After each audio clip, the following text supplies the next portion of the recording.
investigation started 2 years ago. Darul Uloom Islamic High School in Birmingham is a full-time independent secondary school, inspected by government-approved teams. It's required to teach tolerance and respect for other religions. But we went undercover because we had gathered evidence of extreme intolerance. Our reporter started here as a volunteer. He was allowed to sit in on some lessons like maths, but they wouldn't let him into their Islamic classes. So in July last year, he went into one of the rooms where we'd heard they teach Islamic studies, and he left a hidden camera there.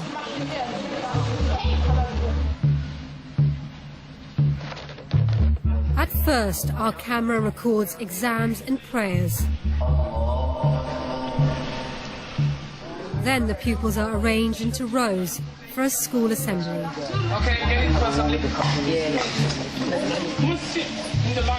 The speaker addresses all the pupils aged 11 and upwards.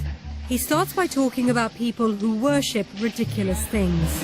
But there are some people in the world who decide not to use the intellect. They are happy worshipping idols and worship the cows. It's the Hindus, isn't it?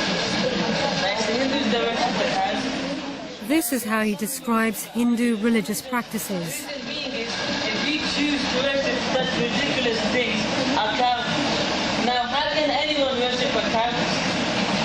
First thing he does is he rides that cow, he sits on the cow, his God, he sits on his God, and at times he needs to clean for his God.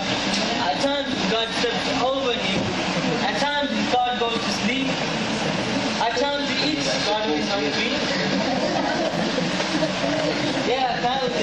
And funny enough, they drink the piss of a cow. He says it's not the first time he's given this speech.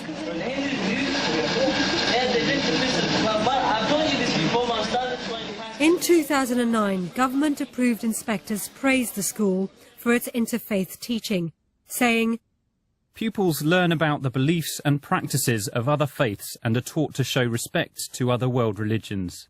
It seems the inspectors weren't aware of teaching like this. This is how British children are being taught to read the Quran. In a Muslim faith school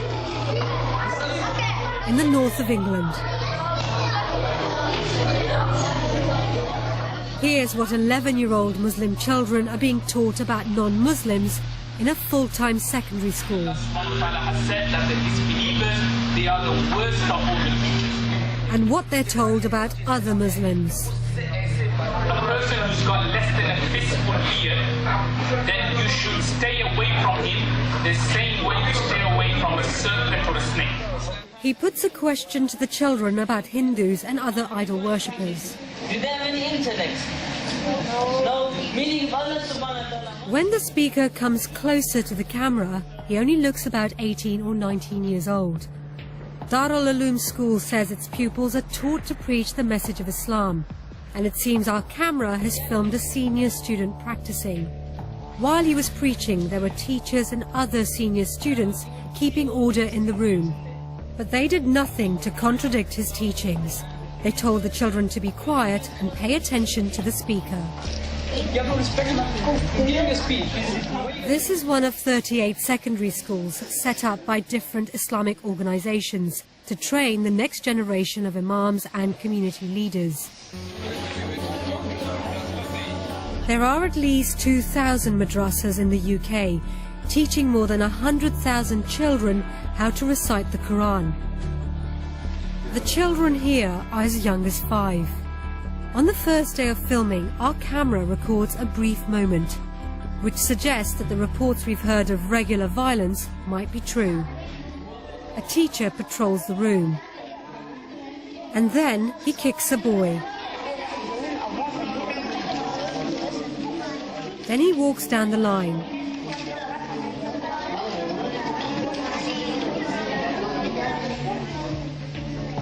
That was all we managed to film in the summer, and both schools broke up for the holidays.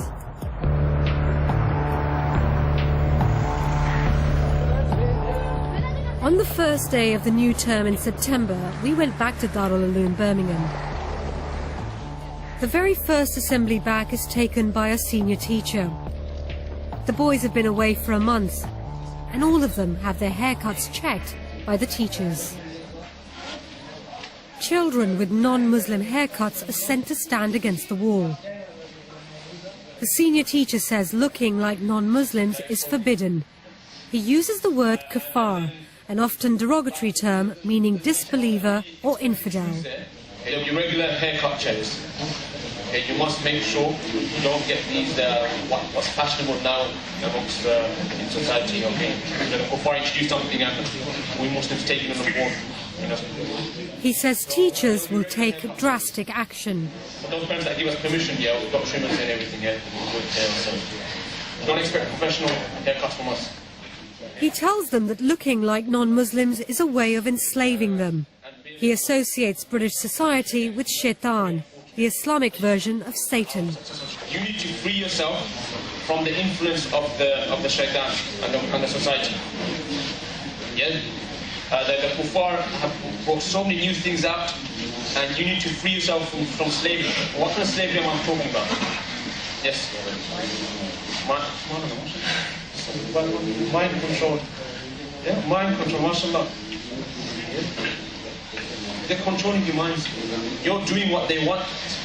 And ask yourself, are you part of that slavery as well? It's mind control. Are you part of those students, who prefer their sunnah of the kuffar over the sunnah of the Prophet? Ask yourself. Is it simple, yes or no? The school's last inspection praised it for promoting tolerance and harmony in society. But in this assembly, the teacher tells the boys they should hate the sinful nature of non-Muslim society. Yeah, we're not like the non-Muslim out there, all that evil you see on the streets. People not wearing hijab properly, people smoking, people walking like they got something stuck in their hands. Yeah, these kind of things. Yeah, you should hate it. They should hate walking down that street. This is a prestigious school. It's been visited by the Lord Mayor, the Chief Constable, MPs and dignitaries. The school says it has a community involvement program to prepare students for outside life. We are going into full-scale social segregation and separation. And unless we tackle this now, we will reap the whirlwind. What did you think about the repeated use of kafar? Never would a kafir enter Jannah until a camel enters the eye of a needle. It's like the N-word. It's a term of abuse, a term of censure, condemnation. Some of the teachings that we've shown you, do you think they could be described as hate teachings? There's no shadow of doubt. When you teach children that they should be intolerant of other faiths, have no respect for them, you are breeding hostility, antipathy, and animosity to others. If that's not hate,